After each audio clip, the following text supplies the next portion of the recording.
o Escobar. Um familiar de Pablo Escobar no século XXI representa respeito.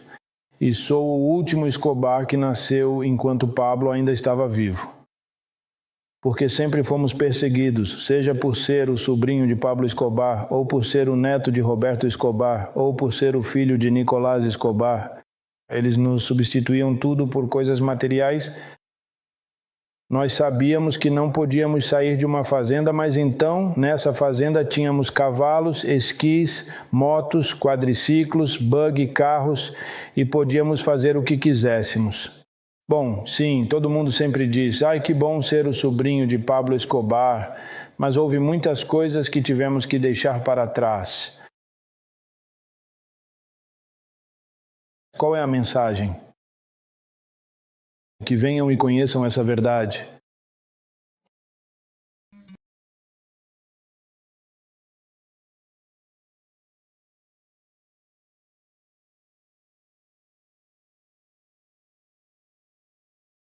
O que representa ser um familiar de Pablo Escobar no século XXI? Um familiar de Pablo Escobar no século XXI, demonstrar e representar respeito. Você pode nos explicar um pouco mais por que representa respeito? Eu respeito isso sob muitos pontos de vista diferentes, mas partindo do meu ponto de vista atual e pessoal, pelo trabalho que tenho feito com tanta dedicação, o meu objetivo é mostrar toda a história da minha família e, quem sabe, talvez não continuar por este caminho, com esse negócio do narcotráfico. E também do ponto de vista externo, porque, por exemplo, você se chama Daniel Escobar, as pessoas não vão te olhar do mesmo jeito, na hora já, claro, isso gera respeito. As pessoas dali mesmo, o sobrinho de Pablo Escobar ou Escobar. Daniel, vamos falar um pouco sobre a sua vida. Como você nasceu? Em que contexto?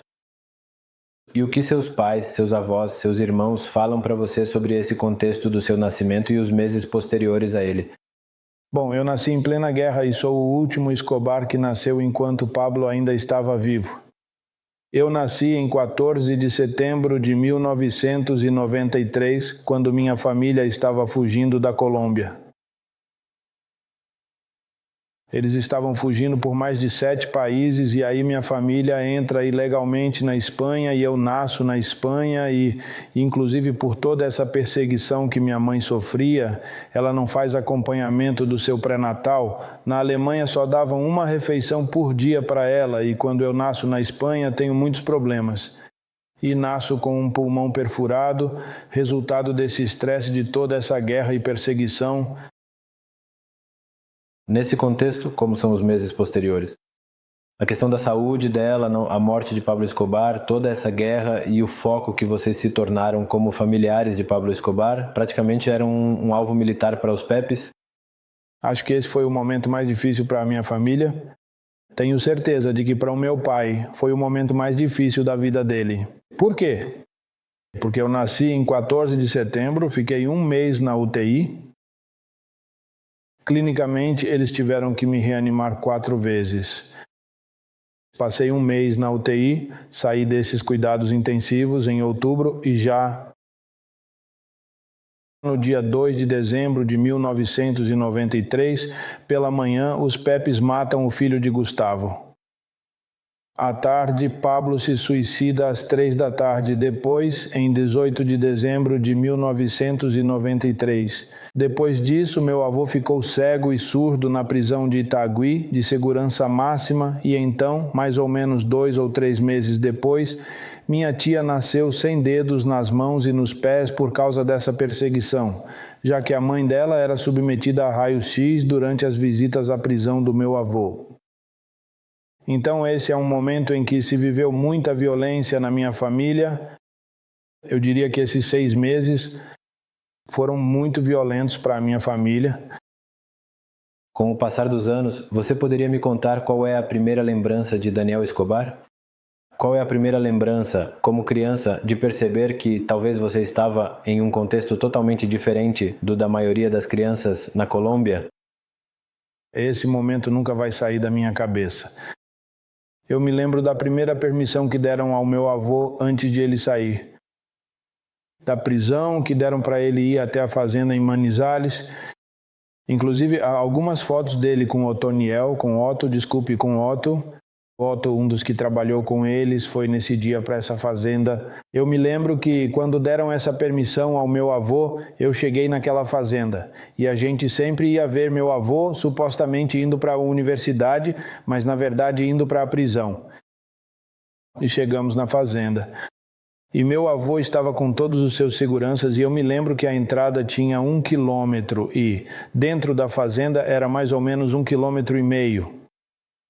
E todo esse 1,5 quilômetros de cada lado, a cada 10 passos, havia um segurança com uma arma longa. Foi aí que eu perguntei para minha mãe quem era meu avô. E naquele momento ela me disse que ele tinha algum tipo de poder militar, como aqui na Colômbia. Foi aí que eu pensei, quem é a minha família? De verdade, porque todas essas caminhonetes e tudo isso, bem, nós íamos ver meu avô, nós íamos para a universidade, já havia um monte de seguranças e guarda-costas, mas eu realmente nunca os tinha visto fora da prisão em ação. Vamos proteger o Roberto Escobar que está fora da prisão. Então é aí que abrem os portões daquela fazenda e eu percebo que nós somos a família. Por Pablo Escobar. Mais tarde comecei a perguntar à minha mãe quem era Pablo, porque eu não sabia quem era Pablo. Todos nós o admirávamos, mas nunca realmente. Minha família se concentrou em contar a todos as coisas ruins que eu fiz a eles, e menos à minha própria família. Nesse sentido, conte-nos sobre essa infância. Como é ser criança na família de Pablo Escobar? Após a morte de Pablo Escobar, em meio a uma perseguição do Estado, em meio a uma perseguição dos inimigos de Pablo Escobar, como era esse contexto familiar?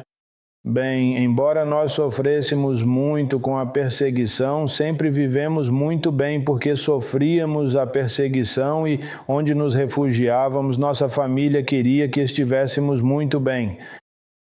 Mas ser uma criança na família Escobar era como se você tirasse 100 cavalos do seu avô e os emprestasse para sua família para uma cavalgada, 100 cavalos que precisavam de 100 selas e 100 arreios, até esse nível.